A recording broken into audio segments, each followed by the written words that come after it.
तो आज हम आपको हिंदुस्तान के जिस राज्य के सफर पर लेकर जा रहे हैं, उस राज्य को चाहे आप प्यार करें या ना करें, लेकिन इस राज्य को कोई नजरअंदाज नहीं कर सकता। भारत का वो राज्य जिसने दुनिया को शून्य से परिचित कराया, पूरी दुनिया को गणतंत्र का मूल मंत्र भी इसी राज्य ने समझाया। दुनिया का सबसे बड़ा वाईफाई जोन भी इसी राज्य में है। किसी ने सही कहा है कि गरीबी की भट्टी में तप तप कर महान लोग बनते हैं, और इस राज्य ने भी गरीब होने के बावजूद दुनिया को कई महान चेहरे दिए हैं। भारत में सबसे ज्यादा IAS और बैंक के PO भी इसी राज्य से हैं। दोस्तों, ये वही वो राज्य है जहाँ के 12 साल के बच्चे ने IIT एग्जाम क्लियर कर लिया, और ये वही जगह है जहाँ के बच्चे गरीबी में पढ़कर भी इतने आगे निकल जाते हैं। हम बात कर रहे हैं माता सीता, गौतम बुद्ध, गुरु गोविंद सिंह जी और हमारा अपना बिहार के बारे में। भारत का वो राज्य जहाँ कवि कोकिल विद्यापति जी का जन्म हुआ, जहाँ देश के पहले राष्ट्रपति राजेंद्र प्रसाद जी का जन्म हुआ। तो फिर देर किस बात की, अपना सीट बेल्ट बांध लीजिए अच्छे से और निकलते हैं बिहार की एक शानदार सफर पर। दोस्तों, बिहार वो राज्य है जिसे प्राचीन काल में मगध के नाम से जाना जाता था,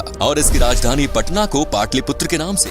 बिहार का इतिहास उतना ही पुराना है जितना भारत का। यहाँ मौर्य, गुप्त आदि राजवंशों से लेकर मुगल शासकों ने राज किया है। माना जाता है कि बिहार शब्द की उत्पत्ति बौद्ध विहार के विहार शब्द से हुई, जिसे बाद में बिहार कर दिया गया। बिहार को उत्तर में नेपाल, पूर्व में पश्चिम बंगाल, पश्चिम में उत्तर प्रदेश और दक्षिण में झारखंड ने घिरा हुआ है। 1912 में बंगाल के विभाजन के समय बिहार अस्तित्व में आया। सन 1935 में उड़ीसा और सन 2000 में झारखंड को बिहार से विभाजित कर दिया गया। बिहार वो राज्य है जो भारत के इतिहास में साहित्यिक, ऐतिहासिक, धार्मिक सभी स्तर पर महत्वपूर्ण भूमिका अदा करता है, और आज भी बिहार शिक्षा, संस्कृति और सामाजिक दृष्टि से उतना ही समृद्ध है जितना कि पहले था। आपको जानकर हैरानी होगी, लेकिन ये सच है कि सिर्फ इतिहास के पन्नों पर ही नहीं बल्कि वर्तमान में भी बिहार दुनिया में जगमगा रहा है। बिहार की राजधानी पटना में दुनिया का सबसे बड़ा वाईफाई रेंज जोन है। एक दो नहीं बल्कि पूरे 20 किलोमीटर के दायरे में इंटरनेट की मुफ्त सुविधा का फायदा उठा सकते हैं। दोस्तों, देश में उत्तर प्रदेश के बाद सबसे ज्यादा IAS ऑफिसर बिहार की भूमि से ही निकलते हैं। बिहारी लोगों के दिमाग बहुत तेज होते हैं। ये लोग सबसे ज्यादा गणित में तेज होते हैं। यहाँ लोगों का दिमाग बड़े तूफानी से चलता है। हालांकि 1990 के पहले IAS ऑफिसर्स के मामले में बिहार लिस्ट में पहले स्थान पर था, लेकिन इसके बाद से इसमें गिरावट आने लगी। बिहार के युवा का ध्यान अब IT सेक्टर में अधिक लग रहा है, लेकिन पिछले कुछ सालों से दोबारा से बिहारी स्टूडेंट्स में IAS के प्रति रुचि देखी जा रही है। दोस्तों, बिहार की डेवलपमेंट रेट आज 14.48% है, जो कि ये साबित करती है कि बिहार देश तेजी से बढ़ने वाले राज्यों में सबसे ऊपर है।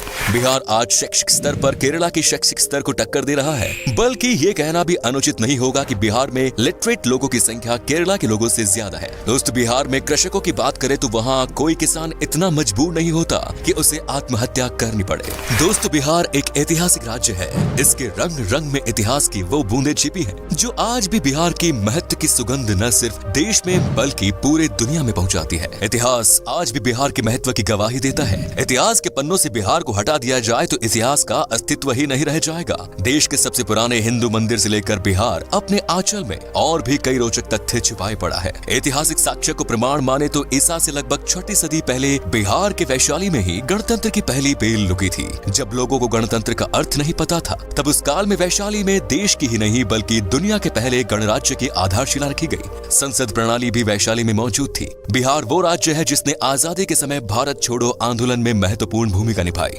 दोस्तों, शून्य यानी जीरो के बिना गणित का क्या मोल, ये किसी को बताने की जरूरत नहीं है।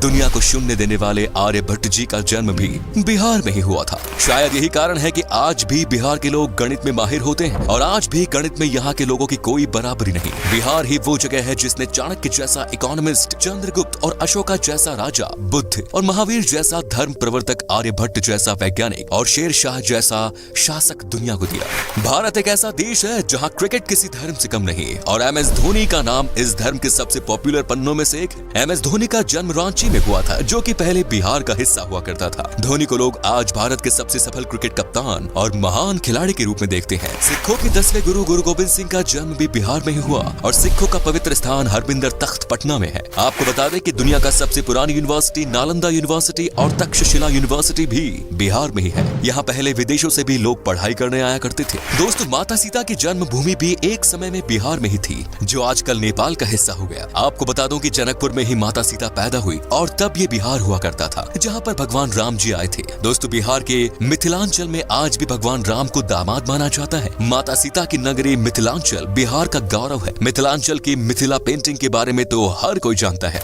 आपको तो शायद पता ही होगा कि बॉलीवुड के शान और जान पंकज त्रिपाठी भी बिहार से ही है और बिहार का भी एक बेटा शानदार एक्टर है सुशांत सिंह राजपूत, जिसका देहांत होने के बाद भी लोगों के प्यार ने अमर कर दिया। दोस्तों, बिहार का खाना भारत के सबसे शानदार पकवानों में से एक माना जाता है। बिहार का लिट्टी चोखा बहुत टेस्टी होते हैं। आपने अगर लिट्टी चोखा नहीं खाया तो एक बार जरूर ट्राई कीजिएगा, वाकई में आपका दिल खुश हो जाएगा। यहाँ पर वेज से लेकर नॉन वेज तक हर पकवान लाजवाब होता है। इतना ही नहीं, आपको बता दूं कि यहाँ पर गन्ने की जूस भी पसंद किया जाता है और ये इतने मीठे और टेस्टी होते हैं कि इसे पीकर मानो आप दीवाने हो जाओगे। तो चलिए अब बात करते हैं उन जगहों की जहाँ पर आप बिहार के सफर के दौरान घूम सकते हैं और साथ ही बताएंगे कि आपको बिहार की ट्रिप में मैक्सिमम कितना पैसा खर्च करना पड़ेगा।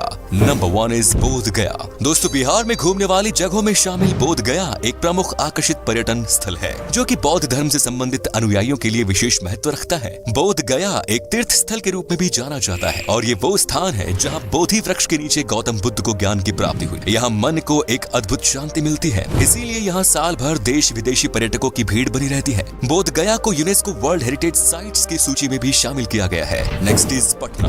बिहार राज्य में गंगा नदी के दक्षिणी छोर पर स्थित पटना पर्यटन स्थल बिहार की राजधानी है और पटना को एक ऐतिहासिक और आकर्षित पर्यटन स्थल के रूप में जाना जाता है। पटना शहर धार्मिक दृष्टि महत्व के साथ साथ आध्यात्मिक महत्व भी रखता है। बिहार के पटना को सिखों, जैन, हिंदू और बौद्ध धर्मों के तीर्थ स्थलों का प्रवेश द्वार भी माना जाता है। उत्तर भारत के सबसे बड़े शहर के रूप में विख्यात पटना तारामंडल, हाईकोर्ट, पटना साहिब गुरुद्वारा, पादरी की हवेली और सचिवालय भवन जैसे आकर्षण से भरा हुआ है। Next is Madhubani. बिहार का आकर्षित शहर मधुबानी एक प्राचीन शहर है जो कि मधुबानी कला और संस्कृति के लिए जाना जाता है। मधुबानी शहर का उल्लेख रामायण काल में होने की पुष्टि की गई है। मधुबनी शहर अपनी शानदार चित्रकारी के लिए जाना जाता है। आपकी जानकारी के लिए बता दें कि सीतामढ़ी और सुपौल मधुबनी के प्रमुख व्यापारी क्षेत्र के रूप में जाने जाते हैं। Next is Nalanda. बिहार के तीर्थ स्थलों में शामिल नालंदा बिहार की ऐतिहासिक जगह है। नालंदा प्राचीन काल की सबसे पॉपुलर तीर्थ स्थल है जो कि संस्कृति, आध्यात्मिकता, इतिहास, वास्तुकला और पर्यटन का जीता जागता उदाहरण है। नालंदा यूनिवर्सिटी यहाँ का प्रमुख आकर्षण है।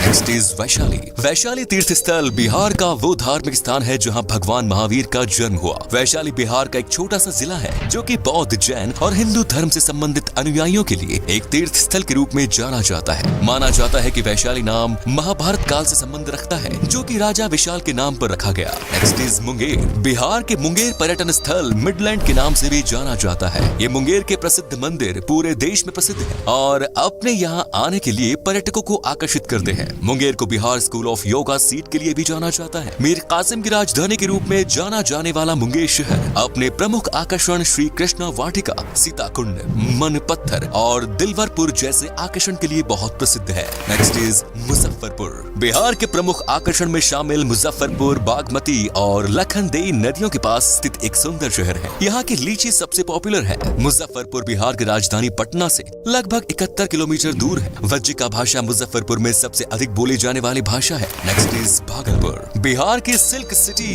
के नाम से प्रसिद्ध भागलपुर एक ऐतिहासिक शहर है जो कि पावन गंगा नदी के दक्षिणी तट पर स्थित है। भागलपुर बिहार का तीसरा सबसे बड़ा शहर होने के अलावा यहाँ के प्रमुख शैक्षणिक संस्था के लिए भी जाना जाता है। भागलपुर के प्रमुख आकर्षण विक्रमशिला गंगेटिक डॉल्फिन सेंचुरी है जो कि पर्यटकों को अपनी ओर आकर्षित करता है। बिहार का भागलपुर अपने रेशम के उपयोग के लिए पहचाना जाता है। Next is Pawapuri. बिहार के धार्मिक स्थलों में शामिल पावपुरी नालंदा जिले में स्थित है और जैनियों के लिए किसी तीर्थ स्थल से कम नहीं। आपको बता दें कि पावपुरी शहर एक समय में मौल महाजनपद की संयुक्त राजधानी के रूप में जाना जाता था। पावपुरी वो धार्मिक स्थान है जहां भगवान महावीर को 500 ईसा पूर्व में दफनाया गया था। पावपुरी घूमने के लिए पर्यटक भारी संख्या में आते हैं जो कि राजधानी पटना से लगभग 83 किलोमीटर की दूरी पर है। पावपुरी दर्शनीय जल मंदिर पर्यटकों के बीच बहुत लोकप्रिय है। Next is Hajipur. बिहार के प्रमुख शहरों में शामिल हाजीपुर भारत के ऐसे प्रसिद्ध स्थानों में शामिल है जो कि अतीत और वर्तमान को वर्षों से अपने आप में समेटे हुए हैं। हाजीपुर में भगवान बुद्ध का समय, इस्लाम और ब्रिटिश काल से जुड़े रोचक तथ्यों के लिए जाना जाता है। हाजीपुर की भूमि पर जैन धर्म के अलावा हिंदू धर्म से संबंधित कई मंदिर स्थित हैं जो कि पर्यटकों की आस्था का केंद्र बने हुए हैं। आपको बता दें कि हाजीपुर में एशिया का सबसे बड़ा ब्रिज भी स्थित है। दोस्तों, आप अगर 7 से 8 दिन की ट्रिप पर जा रहे हैं तो लगभग 17 से 18 हजार के आसपास खर्च होगा जो कि काफी सस्ता है।